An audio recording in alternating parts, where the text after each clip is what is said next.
On the night of January 5, 2023, in Tulsa, Oklahoma, a horrifying event unfolded inside a family home. A 12-year-old girl stabbed her 9-year-old brother while their mother, April Lida, was asleep upstairs. Sometime before midnight, the girl rushed to wake her mother, crying and confessing, "Mom, I just stabbed my brother."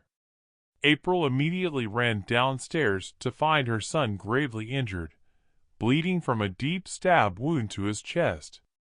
She frantically called 911, and emergency responders arrived at the scene within minutes. The boy was given CPR and rushed to the hospital, but he succumbed to his injuries around 2:30 a.m. on January 6.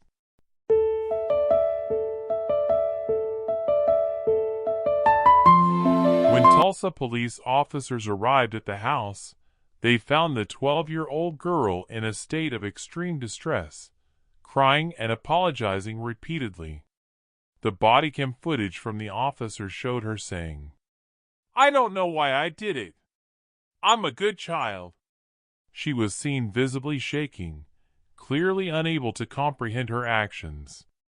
She also pointed out the murder weapon, a kitchen knife, which she had discarded after stabbing her brother.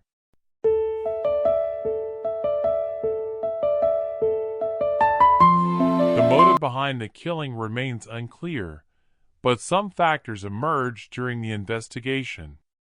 The girl had been diagnosed with ADHD, attention deficit/hyperactivity disorder, and was on and off medication. According to her mother, she showed behavioral changes after resuming her ADHD medication, including irritability, emotional outbursts, and self-harm. After discussions with school officials and doctors, her medication was stopped, but the mother believed the damage had already been done. After the incident, it was revealed that the girl had told friends about wanting to harm her brother. However, these warnings were never taken seriously or reported until it was too late. The mother insisted that, before taking the medication, her daughter had no violent tendencies.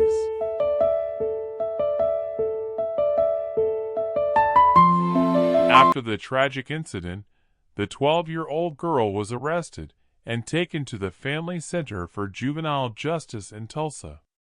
She was charged with first-degree murder, though her age made the case legally complex.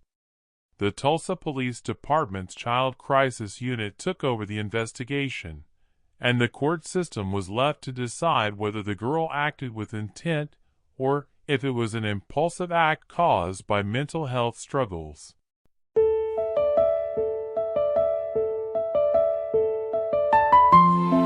Despite her unbearable grief, April Lida stood by her daughter. In interviews, she expressed shock and sorrow over losing her son, but also compassion for her daughter, believing she needed psychological help rather than punishment.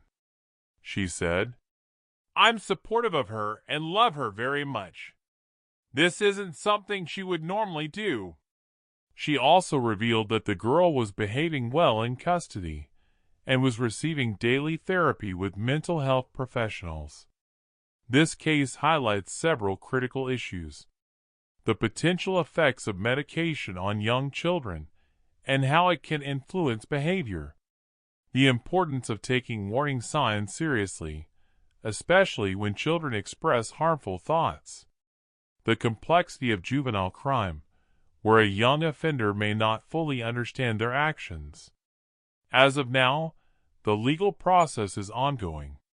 The court must decide whether the 12-year-old should face criminal charges or be placed in a mental health facility for rehabilitation. This tragic case is a heartbreaking reminder of how mental health, medication, and family dynamics can intersect in devastating ways. A young boy lost his life, and a 12-year-old girl, just a child herself, now faces a dark and uncertain future.